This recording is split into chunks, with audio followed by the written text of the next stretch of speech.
id, ego e superego. Antes de mais nada, não são três espaços que ocupam o cérebro humano, são três processos do funcionamento psíquico.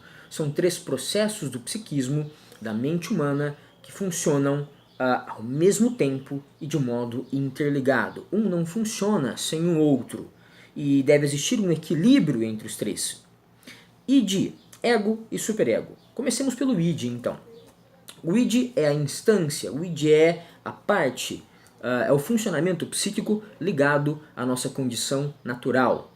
O id nos mostra que somos animais, que somos instintivos, que somos primatas. Por mais que queiramos ser racionais, por mais que queiramos ser autogestores, autocontroladores de nossas emoções, somos animais.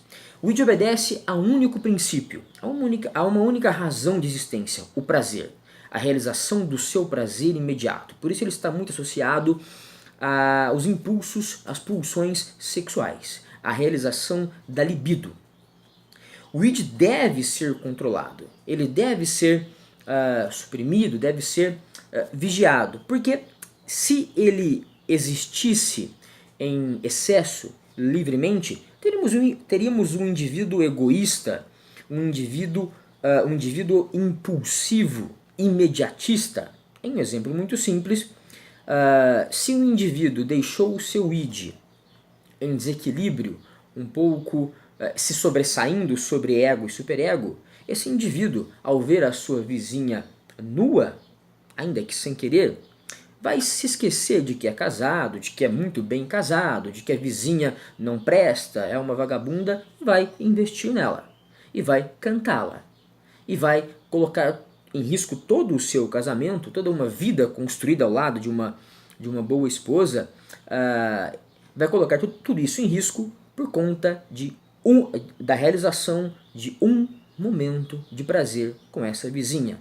O id não pode ficar à solta. O id deve ser controlado pelo ego e pelo superego. Mas se o id for controlado demais, teremos um indivíduo excessivamente culpado, que cultiva excessivamente o remorso. Então esse mesmo indivíduo que oprime de modo exagerado o id, ao ver a vizinha nua, se culpará. Cultivará um remorso muito grande por ter visto ela nua e por ter achado ela bonita. Meu Deus, eu sou casado, eu não posso desejá-la, eu tenho de negar essa minha condição natural. Nos dois modos, no primeiro, em que o id se sobressai, e no segundo, em que ele é oprimido demais, o indivíduo sofre. Ou sofre por remorso, ou sofre por ser impulsivo demais e fazer besteira. O ego. O ego obedece ao princípio de realidade. Ele é uma instância, ele é um lugar, um espaço, entre aspas, do cérebro humano, que funciona tanto na consciência quanto na inconsciência. Mas ele funciona principalmente, o ego, na consciência. É a nossa consciência.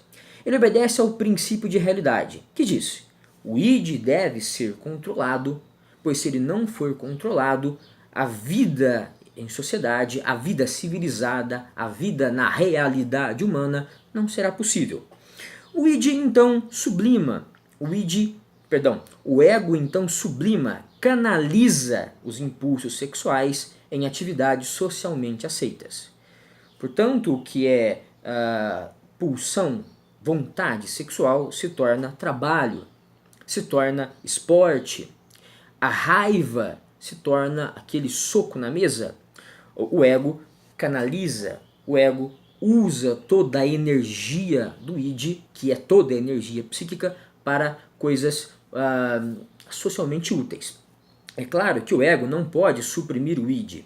Ele deve, realizar as vontades do id, mas de maneira adequada, no momento adequado e no lugar adequado. Então o ego, numa sociedade tradicional, ocidental, diz ao id: se você quer sexo, você o terá de modo monogâmico, dentro de um casamento religioso, aceito pela sociedade e com fins reprodutivos.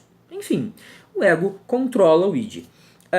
Se o ego estiver frágil, o id toma conta do indivíduo e o indivíduo se torna impulsivo. É o cara que comeu a vizinha e colocou em risco o casamento todo. Se o ego estiver se sobressaindo muito sobre o id, o indivíduo se torna moralista, ele se torna incapaz de realizar os seus desejos, ainda que eles não sejam ofensivos, ainda que eles não sejam destrutivos. Esse indivíduo se torna, além de moralista, culpado, um indivíduo que cultiva o remorso dentro de si, como se ele não pudesse desejar, como se ele não pudesse sentir raiva, como se ele não pudesse sentir paixões. Superego. Superego obedece ao princípio de moralidade. E ele se divide em duas partes. A parte afirmativa, que diz o que é certo, e a parte negativa, que diz o que é errado, que diz o que não deve ser feito. Como esse princípio de moralidade, o superego, é construído? Ele é construído a partir do que dizem as instituições sociais à criança. O que a família diz à criança, o que a escola diz à criança, o que a religião diz à criança, o que o esporte, as regras dentro do esporte que ela pratica dizem a ela, o que as instituições sociais dizem à criança que é certo ou errado fazer, isso construirá o superego. Isso construirá o princípio de moralidade nessa criança.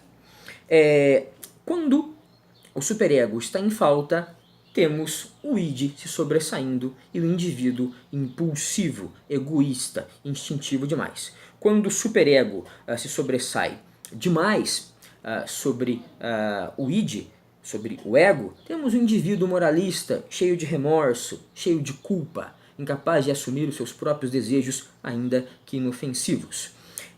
Portanto, o ego, ele promove o equilíbrio. Diante dele está o id, estão as pulsões sexuais, que podem ser muito destrutivas, mas que também são boas quando bem controladas.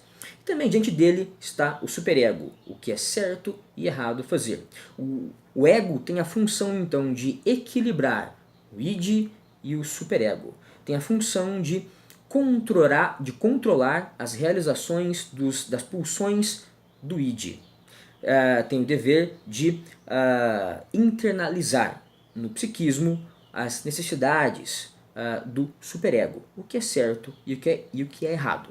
Para que haja um bom funcionamento do psiquismo humano, da mente humana, é necessário então um equilíbrio entre id, ego e superego.